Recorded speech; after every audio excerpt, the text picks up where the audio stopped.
ಆತ್ಮೀಯ ಎಲ್ಲ ನನ್ನ ಬಂಧುಗಳೇ, ವೇದಿಕೆ ಮೇಲೆ ಯಾರು ಮಾತಾಡಬೇಡಿ, ಯಾರು ಉಪಸ್ಥಿತರಾಗಿರ್ತಕ್ಕಂಥ ಈ ಕರ್ನಾಟಕ ನಿವೃತ್ತ ನೌಕರರ ವೇದಿಕೆಯ ಎಲ್ಲ ಪದಾಧಿಕಾರಿಗಳೇ, ಕೇಂದ್ರ ಸಮಿತಿಯ ಪದಾಧಿಕಾರಿಗಳೇ, ಕರ್ನಾಟಕ ರಾಜ್ಯಾದ್ಯಂತ ಮೂಲೆಗಳಿಂದ ನಿವೃತ್ತಿ ಪಡೆದು ಸಂತೋಷವಾಗಿರುವ ಸಂದರ್ಭದಲ್ಲಿ ಸಂಕಟವನ್ನು ಅನುಭವಿಸ್ತಾ ಇರ್ತಕ್ಕಂಥ ನನ್ನ ಎಲ್ಲ ಬಂಧುಗಳೇ, ಈಗಾಗಲೇ ಷಣ್ಮುಗಪ್ಪನವರು ನನ್ನನ್ನು ಭೇಟಿ ಮಾಡಿದಾಗ ನಾನು ಹೇಳಿದೆ, ಇಂಥ ಅನ್ಯಾಯದ ಕಡೆ ನಾನು ಯಾವಾಗಲೂ ಜೊತೆಲಿರ್ತೀನಿ, ಬರೀ ನಾನಿರೋದಿಲ್ಲ, ನಮ್ಮ ಪಕ್ಷ ಆಮ್ ಆದ್ಮಿ ಪಾರ್ಟಿಯೂ ಇರುತ್ತೆ, ಅದರ ಬಗ್ಗೆ ಎರಡನೇ ಮಾತಿಲ್ಲ.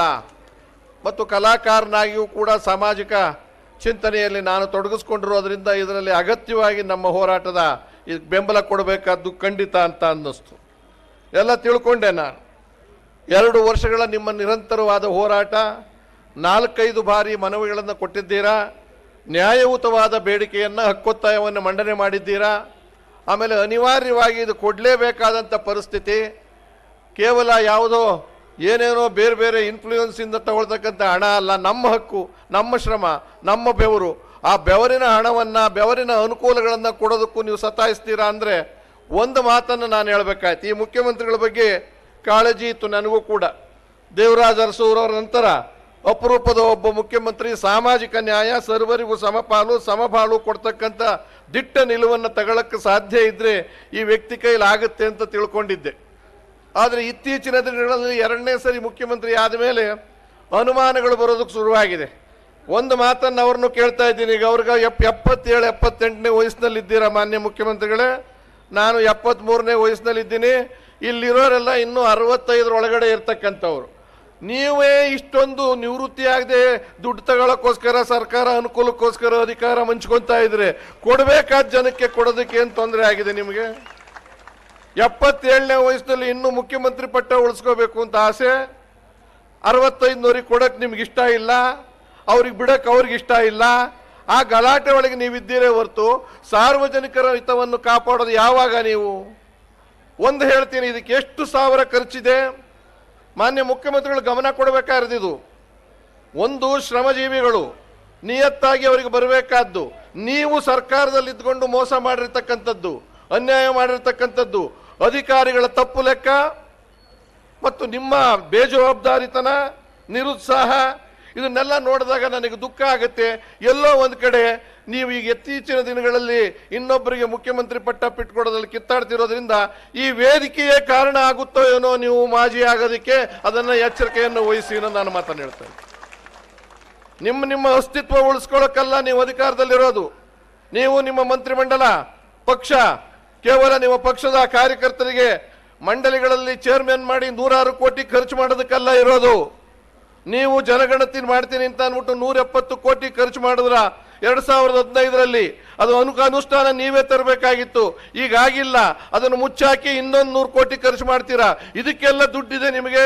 ನಿಮ್ಮ ಮಂತ್ರಿಗಳಿಗೆ ಹೊಸ ಕಾರ್ ತಗೊಳ್ಳೋಕ್ಕೆ ದುಡ್ಡಿದೆ, ಯಾವುದಕ್ಕೂ ಬೇಕಾದ್ರೂ ದುಡ್ಡಿದೆ. ಚರಂಡಿಗೆ ದುಡ್ಡಿಲ್ಲ, ರಸ್ತೆ ಗುಂಡಿಗಳಿಗೆ ದುಡ್ಡಿಲ್ಲ, ಗುತ್ತಿಗೆದಾರರಿಗೆ ದುಡ್ಡಿಲ್ಲ. ಮತ್ತು ಈ ನಿವೃತ್ತಿ ವೇತನದ ಅದರಲ್ಲೂ ಬಾಗಬೇಕು, ಫ್ರೀ ಕೊಟ್ಟಿದ್ದೀನಿ, ಅದಕ್ಕೆ ಎಲ್ಲದರಿಂದಲೂ ಬಳ್ಕೊತೀನಿ ಅನ್ನೋದಾದ್ರೆ ಸಂಬಳನೂ ಕೊಡಬೇಡಿ, ಪಿಂಚಣಿನೂ ಕೊಡಬೇಡಿ. ನಿಮಗೆ ಅನುಕೂಲ ಆಗಿದ್ರೆ ನಮಗೆ ನೇಣ ಹಾಕ್ಬಿಟ್ಟು ಆ ದುಡ್ಡು ತಗೊಳ್ಳಿ ನೀವು. ಸರಳವಾಗಿದೆ ಇದು. 25 ತಿಂಗಳ ಕಾಲ ಮಧ್ಯದಲ್ಲಿ ನಿವೃತ್ತಿ ಆಗಿರ್ತಕ್ಕಂಥ ಜನಗಳಿಗೆ 6ನೇ ಆಯೋಗದ ನೀತಿಯಂತೆ ನಾವು ಒಪ್ಪಿದ್ದೀವಿ, ತಗೊಂಡಿದ್ದೀವಿ. 7ನೇ ಆಯೋಗದ ಉದ್ದೇಶವೇ ಬದುಕೋದಕ್ಕೋಸ್ಕರ, ಜನ ಬೆಲೆ ಜಾಸ್ತಿ ಆಗಿರೋದ್ರಿಂದ, ಜೀವನದ ಮಟ್ಟ ಹೆಚ್ಚಿಗೆ ಆಗಿರೋದ್ರಿಂದ ಅದಕ್ಕೆ ಅನುಗುಣವಾಗಿ ಸರ್ಕಾರ ದುಡ್ಡನ್ನು ಕೊಡ್ತಾ ಇದ್ದೀರಾ. ಆದರೆ ಇಲ್ಲೇನು ಮಾಡಿದ್ದೀರಾ ನೀವು? 25 ತಿಂಗಳ ಮಧ್ಯದಲ್ಲಿ ನಿವೃತ್ತಿ ಆದವರಿಗೆ ಒಂದು ರೀತಿಯಲ್ಲಿ ಆಸೆ ತೋರಿಸಿ ಸುಮ್ಮನೆ ಇರೋ ಥರದಲ್ಲಿ ಪಿಂಚಣಿಯನ್ನು ಮಾತ್ರ ಕೊಟ್ಟು, ನಿಮಗೆ ಅವರಿಗೆ ಬರಬೇಕಾದಂಥ DCRG, ಕಮ್ಯುಟೇಷನ್ ಲೀವ್, EL ಎನ್ಕ್ಯಾಶ್ಮೆಂಟು, ಇವೆಲ್ಲವನ್ನು ಮುಚ್ಚಾಕೊಂಡಿದ್ರೆ ಎಷ್ಟು ದುಡ್ಡು ತಿನ್ನೋದಕ್ಕೆ ಸಾಧ್ಯ ಆಗಿದೆ ನಿಮಗೆ? ಲೆಕ್ಕ ನೋಡಿದ್ರೆ 5,000 ಕೋಟಿ ಅವರೇ ಹೇಳ್ತಾರೆ ಸರ್ಕಾರದವರು. ಅವ್ರದ್ದು ಲೆಕ್ಕಾಚಾರ 40,000 ಜನ ಅಂತೀರ. ನಿಮ್ಮ ಲೆಕ್ಕಾಚಾರದಲ್ಲಿ 1,700 ಜನ ಇದ್ದಾರೆ. ಎಷ್ಟೋ ಜನ ತೀರೋಗಿರ್ಬೋದು, ದಿವಂಗತರಾಗಿರ್ಬೋದು, ನಾನಾ ಕಾರಣಕ್ಕೋಸ್ಕರವಾಗಿ. ಇನ್ನೊಂದು ಲೆಕ್ಕದಲ್ಲಿ 26,000 ಜನ ಮಾತ್ರ ಇದೆ ಇರತಕ್ಕಂಥದ್ದು ಬರುತ್ತೆ. ಅದೆಲ್ಲವೂ ಸೇರಿದ್ರೆ 1600 ಕೋಟಿ ರೂಪಾಯಿ ಹೊರೆ ಅಷ್ಟೇ ನಿಮಗೆ. ಅದು ಯಾವುದೋ ಒಂದು ಗುತ್ತಿಗೆನಲ್ಲಿ ನೀವು ನುಂಗಾಕಿದಿರಲ್ಲ ಅದರ ಹಣ ಅಂತ ತಿಳ್ಕೊಬಹುದು ನಾವು ಇವತ್ತಿನ ದಿವಸ. ಪ್ರಾಮಾಣಿಕವಾಗಿ ಹೇಳ್ತೇನೆ, ನಿಮ್ಮ ಮೇಲೆ ಪ್ರೀತಿ ಇದೆ, ವಿಶ್ವಾಸ ಇದೆ. ಇವತ್ತು ಏನು ಮಾಡ್ತಾ ಇದ್ದಾರೆ, ಡೆಲ್ಲಿಗೆ ಫ್ಲೈಟ್ನಲ್ಲಿ ತಮ್ಮ ಅಸ್ತಿತ್ವವನ್ನು ಉಳಿಸ್ಕೊಳ್ಳೋಕ್ಕೆ, ತಮ್ಮ ಪಕ್ಷದ ಕಾರ್ಯಕರ್ತರಿಗೆ ಅನುಕೂಲ ಮಾಡಿಕೊಡಕ್ಕೆ ಎಷ್ಟು ಸತಿ ಬೇರೆ ಚಾರ್ಟೆಡ್ ಫ್ಲೈಟಲ್ಲಿ ಹೋಗ್ತೀರಾ, ಅವೆಲ್ಲ ಕೂಡಿದ್ರು ಆ ದುಡ್ಡಿದು ಆಗೋದಿಲ್ಲ. ಗಮನ ಇಡಬೇಕಾಗಿದೆ. ಆಮೇಲೆ ಇವ್ರು ಏನೂ ಮಾಡಕ್ ಸಾಧ್ಯ ಇಲ್ಲ, 60 ದಾಟೋಗಿದ್ದಾರೆ ಅನ್ನೋ ತೀರ್ಮಾನ ನೀವು ಬಂದಿದ್ರೆ, ನಿಮಗೂ ಏನೂ ಮಾಡಕ್ ಸಾಧ್ಯ ಇಲ್ಲ, ಹೊರಳೋ ಮರಳೋ ಯಾಕಿದ್ದೀರ, ರಾಜೀನಾಮೆ ಕೊಡಿ. ನಮ್ಮ ಕೆಲಸವನ್ನು ಮಾಡಕ್ಕಾಗದೇ ಇದ್ರೆ ರಾಜೀನಾಮೆ ಕೊಟ್ಟು ಮನೆಗೆ ಹೋಗಿ. ಯಾವ ದೊಡ್ಡ ವಿಚಾರ ಇದು, ಕೂತು ನಿಂತು ಮಾತಾಡಿ. ಆಮೇಲೆ ಅವ್ರಿಗೂ ಕೂಡ ಅವ್ರು ಮಾಡಿರೋ ಕೆಲಸ ಪುಕ್ಷಟೆ ಕೊಡಿ ಅಂತ ನಾವೇನು ಕೇಳ್ತಾ ಇಲ್ಲ. ಹಿಂದಿನವ್ರಿಗೆ ಕೊಡ್ತಾ ಇದ್ದೀರಾ, ಅದ್ರ ಮುಂದಿನವ್ರಿಗೂ ಕೊಡ್ತಾ ಇದ್ದೀರಾ. ಇವ್ರಿಗೆ ಯಾಕಿಂತ ಅನ್ಯಾಯವನ್ನು ಮಾಡಿದ್ದೀರಿ? ದುಃಖ ಆಗುತ್ತೆ. ಈಗಾಗಲೇ ಹೇಳಿದ್ರು 4 ಬಾರಿ ಹೋರಾಟ ಮಾಡಾಗಿದೆ, ಸುಮಾರು ಪತ್ರಗಳನ್ನು ಬರೆದಾಗಿದೆ, ಬಹಳ ಜನ ಬಂದು ಮಾತು ಕೊಟ್ಟಿದ್ದಾರೆ ವೇದಿಕೆ ಮೇಲೆ. ಇದ್ರ ಜೊತೆಯಲ್ಲಿ ಅಣ್ಣಾ ಹಜಾರೆ ಅಂತ ಹೋರಾಟಗಾರರು ಪತ್ರ ಬರೆದಿದ್ದಾರೆ, ಇದು ಅನ್ಯಾಯ ಅಂತ. ನಮ್ಮ ಹೆಗ್ಡೆಯವರು ಕೂಡ ಸಾಕಷ್ಟು ದೊಡ್ಡ ಪತ್ರವನ್ನು ಬರೆದಿದ್ದಾರೆ. ನಮ್ಮ ಕಿವಿಗೂ ಬಿತ್ತು ಇವತ್ತಿನ ದಿವಸ. ನಾನು ನಿಮ್ಮ ವಯಸ್ಸನ್ನು ಮೀರಿರ್ತಕ್ಕಂಥ 72ನೇ ವಯಸ್ಸಿನಲ್ಲಿದ್ದೀನಿ. ಯಾವುದೇ ಕಾರಣಕ್ಕೂ ಇದನ್ನು ಅನ್ಯಾಯ ಆಗೋದಕ್ಕೆ ಬಿಡಬಾರದು. ಇದು ಪಡೀಲೇಬೇಕಾದಂಥ ಹಕ್ಕು ನಮ್ಮದು. ಆ ಹಕ್ಕನ್ನ ಉತ್ತರ ಕೊಟ್ಟಿದ್ದೀರಾ, ಸರ್ಕಾರದಲ್ಲಿ ಅಧಿಕೃತ ಉತ್ತರಗಳು ಕೊಟ್ಟಿದ್ದೀರಾ. ಡಿಸೋಜಾ, ಅರುಣ್, ಇನ್ನೂ ಒಬ್ರು ಯಾರು ಅಂದ್ರೆ ನಿಮ್ಮ ಆದೇಶಗಳಲ್ಲೇ ತಪ್ಪು ಇದಾವೆ, ಅದು ಉಲ್ಲಂಘನೆ. ಮತ್ತು ಸುಳ್ಳು ಹೇಳ್ತಾ ಇದ್ದೀರಾ, ಅದು ಉಲ್ಲಂಘನೆ. ನಿಮ್ಮ ಅಧಿಕಾರಿಗಳು ದಾರಿ ತಪ್ಪಿಸ್ತಾ ಇದ್ದಾರೆ, ಅದು ಉಲ್ಲಂಘನೆ. ನೀವು ಮಾತಾಡೋದಕ್ಕೂ ನಮ್ಮ ಜೊತೆಯಲ್ಲಿ ಇಷ್ಟ ಇಲ್ಲದೆ ಇರೋ ತರ ಮೌನ ವಹಿಸಿದ್ದೀರಾ, ಅದು ಉಲ್ಲಂಘನೆ ಅಲ್ಲೂರಾ. ಆ ದೃಷ್ಟಿಯಿಂದ ನಾನು ಹೇಳ್ತಿರೋದು, ಈ ರಾಜ್ಯ ಸರ್ಕಾರದ ಕಾಂಗ್ರೆಸ್ ಸರ್ಕಾರದ ಮಾನ್ಯ ಮುಖ್ಯಮಂತ್ರಿಗಳು, ಉಪಮುಖ್ಯಮಂತ್ರಿಗಳು ಮತ್ತು ಅವರೆಲ್ಲರೂ ಕೂಡ ನಿಮ್ಮ ಅನುಕೂಲ ಸಿದ್ಧಗಳನ್ನು ಮಾಡ್ಕೊಳ್ರಪ್ಪ, ಬೇಡ ಅಂದವ್ರು ಯಾರು.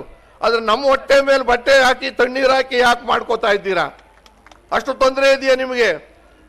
ಬೆಂಗಳೂರಿನ ರಸ್ತೆ ಓಡಾಡಕ್ಕಾಗ್ತಿಲ್ಲ, ಚರಂಡಿ ನೋಡೋಕ್ಕಾಗ್ತಿಲ್ಲ, ಕುಡಿಯೋ ನೀರಿನ ವ್ಯವಸ್ಥೆ ಸರಿಯಾಗಿಲ್ಲ. ನಿಮಗೆ ಧರ್ಮಸ್ಥಳದ ವಿಚಾರನೇ ಇಂಪಾರ್ಟೆಂಟ್ ಆಗುತ್ತೆ, ಧಾರ್ಮಿಕ ವಿಚಾರಗಳಾಗುತ್ತೆ. ರಾಮಲೀಲಾ ಅಲ್ಲೆಲ್ಲೋ ಇನ್ನೊಂದು ಕಡೆ ಇನ್ನೊಬ್ಬರಿಗೆ ಸೀತಾದೇವಿಯ ದೇವಸ್ಥಾನ ಕಟ್ಟೋದು ಇಂಪಾರ್ಟೆಂಟು. ನಮ್ಮೂರು ದೇವರುಗಳು ಏನಾದರೂ ಹಾಳಾಗೋಗ್ಲಿ, ನಿಮ್ಮೂರು ದೇವರಿಗೆ ಮಾತ್ರ ನಾವು ಟ್ಯಾಕ್ಸ್ ಕಟ್ಟಬೇಕಾ ಅಂತ ನಾವು ಕೇಳಬೇಕಾದ ಪರಿಸ್ಥಿತಿಯಲ್ಲಿ ಇದ್ದೀವಿ. ಇವೆಲ್ಲವನ್ನು ನೋಡಿದಾಗ ಸೆಷನ್ ನಡೀತಾ ಇದೆ, ಹತ್ರದಲ್ಲೇ ಇದ್ದೀರಾ. ಯಾವುದೋ ಒಂದು ನಿವೃತ್ತಿಯಾದವರಿಗೆ ನಿಶ್ಶಕ್ತರಾಗಿರ್ತಾರೆ, ಹೋರಾಟಕ್ಕೆ ಶಕ್ತಿ ಇಲ್ಲ ಅಂತ ತಿಳ್ಕೊಬೇಡಿ. ನಮ್ಮಂಥವ್ರು ಇದ್ದೀವಿ, ಅವ್ರ ಜೊತೆ ನಿಂತ್ಕೋತೀವಿ.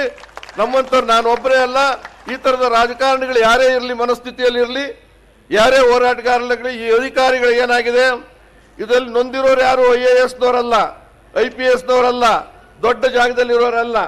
ಮೇಸ್ಟ್ರುಗಳು, ಕ್ಲರ್ಕ್ಗಳು, ಸಣ್ಣ ಹುದ್ದೆಯಲ್ಲಿ ಇರ್ತಕ್ಕಂಥವ್ರಿಗೆ ಹೊಟ್ಟೆ ಮೇಲೆ ಹೊಡಿತಿರೋದು.